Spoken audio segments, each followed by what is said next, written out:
Here comes Lucky, just booking, hauling ass down the hill, you know? And it's like, this dog's like running straight into the party, which all of a sudden I thought she was charging. It's like, hey Lucky, I was like approaching the dog. And then I see like blood coming out of the side of Lucky, and I go, God, Lucky got bit. And then I looked around, saw the other side with blood coming out. I was like, shit, Lucky got shot.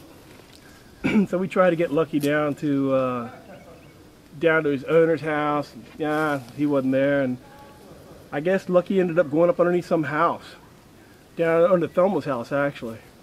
And then Dave Stickman, who was looking for a place to live, went over there to look at the house.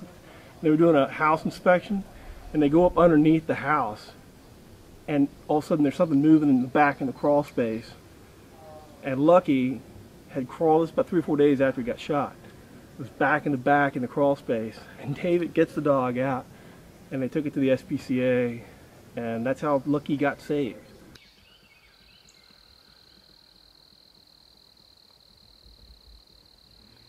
Lucky bit a kid that day.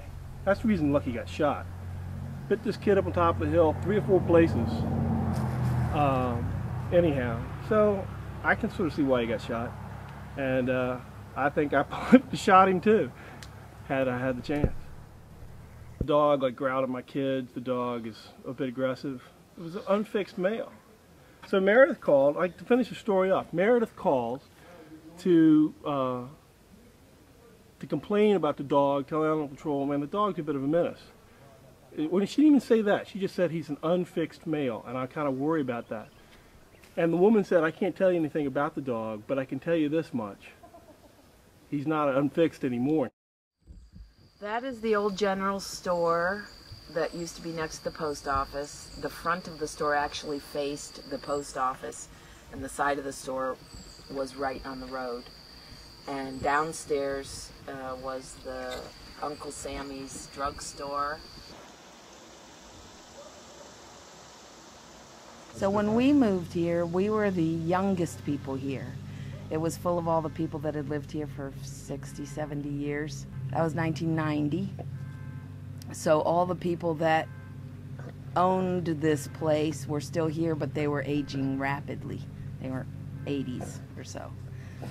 So the lady that lived next door to me, her son was born in a house down the road, Mr. Holt's house.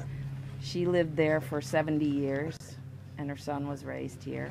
Went to school at Esmont School there on the road that's now rented for apartments. The depot was right in the other field, right below our house. And she used the train to get from here to Schuyler to Buckingham. There was a connection somewhere. But it was mainly to transport the slate and soapstone. That's when everything was booming. She talks about when the slate quarry across the street was working, 2 inches of slate dust on everybody's house and yard and picnic table. Where'd the slate dust come from? From mining the slate in the quarry. But how did that create dust? I guess sawing it and grinding it and... Exploding it? Oh, maybe so. Yeah. Because apparently that quarry's 300 feet deep. Had a big steam shovel in the bottom of it, which might still be there. The mechanic that used to work on my car about 30 years ago on another part of the county, when he heard we moved here, he said he used to drive through here, and it was like there were 5 stores, a wood mill, the depot, kids, a drugstore, a bank, a doctor's office. These were all things she told me. And her Uncle Sammy that owned the store across the street, he should have been a doctor because he could fix anything, and he basically sold pharmaceuticals. I don't know what kind. And his wife made hats upstairs. And our neighbor when we moved here was John Boy Walton's aunt, his mother's sister. And Lady Tapscott, who was my neighbor's niece, married one of the Walton boys. And their last name was Hamner or something, right? Yeah. When we moved here 17 years ago, lady said it was a dog town for one thing. And though there was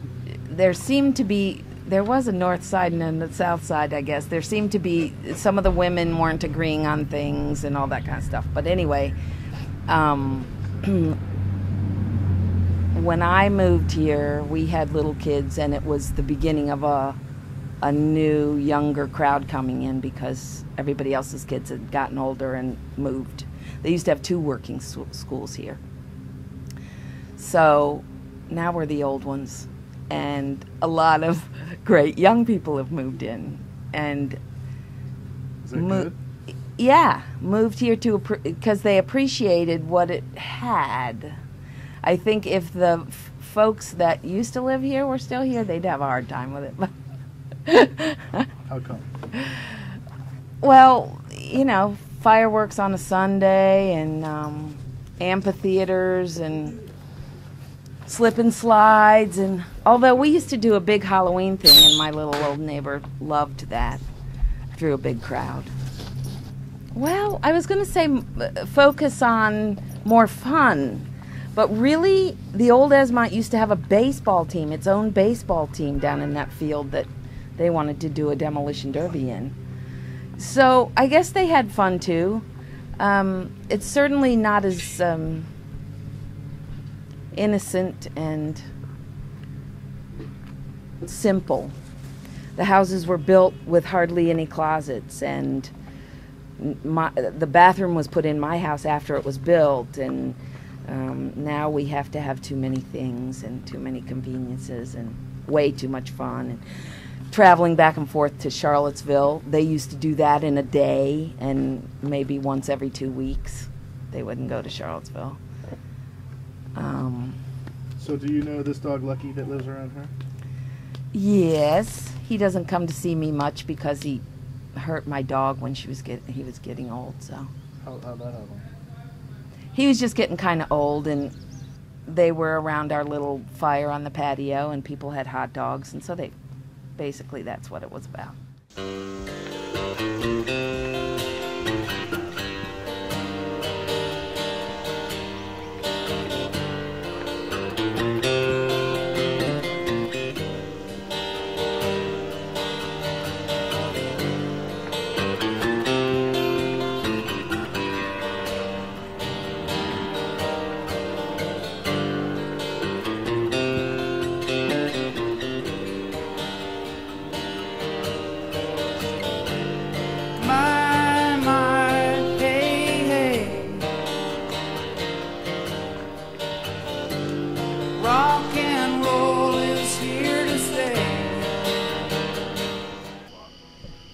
Esmont's a really sweet little town. It's an old railroad town where the train doesn't stop anymore. It's quiet, and as my neighbor Fred said, the nice thing about living in Esmont is, we're close to each other, but we don't really have to see each other if we don't want to. I think the train left Esmont in the early 60s, which is when the other old schoolhouse shut down.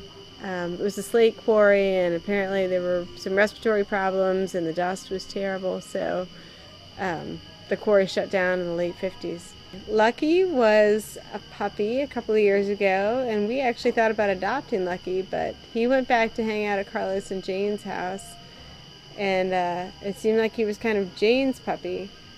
And she actually tried to adopt him, and the owner wouldn't let him go, and she tried to have him neutered, and the owner said, "You don't have to neuter a dog unless it's female." He was named Lucky because the owner was out driving around drinking and hit the dog and didn't want to get caught. He was a puppy, and he stuffed him in his truck and brought him home.